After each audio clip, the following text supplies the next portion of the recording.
aquele primeiro local que eu tinha visto e tudo, né?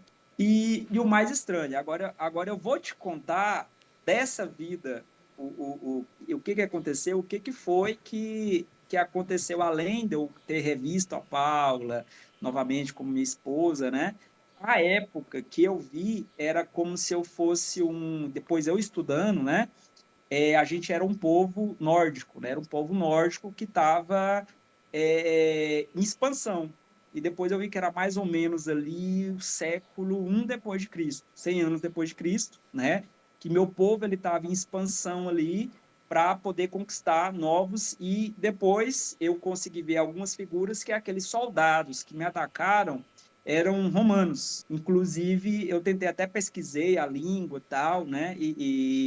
Era algo bem, um latim bem antigo, né? Que era uma espécie meio de italiano, mas bem mais antigo mesmo, que eu não conseguia entender. E por pesquisas depois eu vi realmente que era mais ou menos a época, era entre o final do século I, começo do século II, depois de Cristo, né? Que foram as expansões bárbaras que começaram ali a invadir aqueles locais ali conquistados ali pelos romanos. E depois disso, né, a gente foi para várias vidas depois, né? Nessa sessão eu tive essa, e em cada sessão a gente ia em outras oportunidades, né? E desse meio tempo, depois que eu tive o contato com a Paula, né, a partir desse momento o nosso contato não cedeu mais, né? A gente continuava se falando de uma maneira também que eu não consigo explicar, mas depois daquele momento ali, a gente conseguiu ter comunicação diretamente. E beleza, aí eu comecei depois dessas sessões aí, que eu tive várias depois, eu tive várias vidas.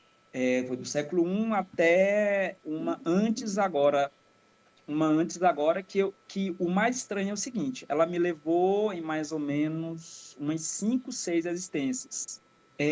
Só que as pessoas que eu via nessas vidas, eu ia ainda conhecer. Aí depois disso eu comecei a estudar, né, sobre vidas passadas e assim, o que mais chegava perto de alguma coisa assim era o espiritismo, que conseguia explicar alguma coisa de vidas passadas, então, e eu comecei a buscar, comecei a estudar sobre, né, o Chico Xavier e tal, e comecei a frequentar isso daí, né? Até que eu encontrei um grupo muito pequeno aqui numa cidade vizinha. E encontrei esse grupo numa cidade vizinha e lá tinha um rapaz, né? Um rapaz que eu, no primeiro momento, eu não gostei dele, né? Não gostei dele. Hoje é o meu irmão, é um irmão para mim, né? Um irmão que eu nunca tive, né? Não vou nem comentar o nome dele aqui porque é muita exposição, mas ele já sabe dessa história. E naquela época ele já estava atuando no espiritismo há alguns anos, né? Ele, a esposa.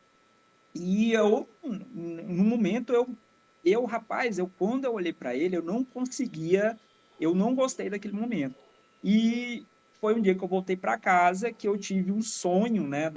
Um insight daquele momento da minha morte naquela figura, né, do soldado enfiando a espada e o rosto, eu não sei como explicar, mas eu vi que o rapaz, esse soldado que me matou esse dia, era esse rapaz que estava lá, esse médico, né, amigo meu.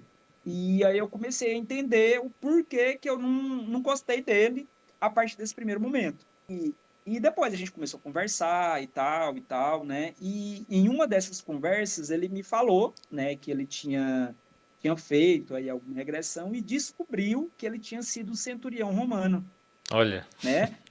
Tinha sido um centurião romano aí na, nessa época, né? E aí eu tive a certeza, aí contei para ele o que aconteceu, né?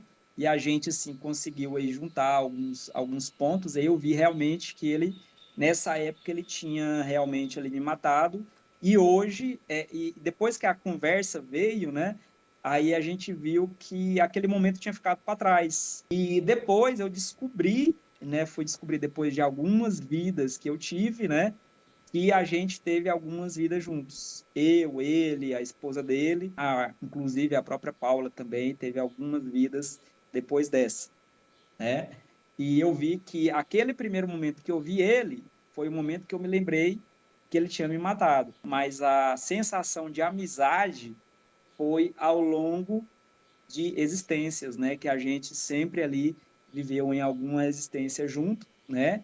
E que eu consegui ali ter esse laço com ele de irmandade, com a esposa dele também. E, inclusive, até em algumas dessas vidas, né, eu descobri que meus pais, né, já foram meus pais aí outras duas vidas restantes também.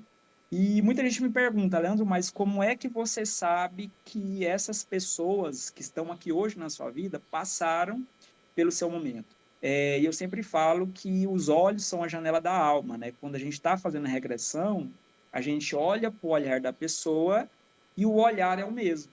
O olhar é a única coisa que não muda. O corpo muda, o físico muda, mas o olhar é o mesmo. Então, quando você está na regressão, você consegue, o seu cérebro, né?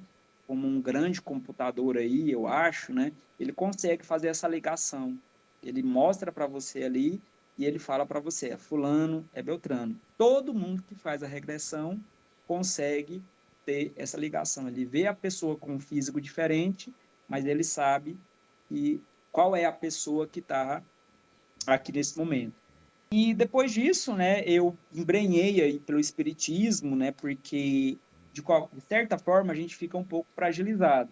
E o espiritismo ele traz um certo conforto, né, um certo conforto para a gente vai abrindo algumas coisas e tal. Só que aí chegou um tempo, eu fiquei alguns anos no espiritismo, né? Só que aí chega algumas questões aí, quando você começa a bater, você começa a questionar, aí você vê que já não tem mais resposta, né? Já não tem mais aquela resposta e você vê ali que a religião ali começa a bater, você começa a bater de frente com o espiritismo religião. Mesmo sendo aí uma ciência que estuda a vida passada, tem dogmas. E você começa a perguntar muitas coisas que você começa, não, mas isso não é certo, isso não pode, isso assim, assim, assado. E aí eu comecei a me afastar. Não criticando o espiritismo nem nada, foi uma decisão minha.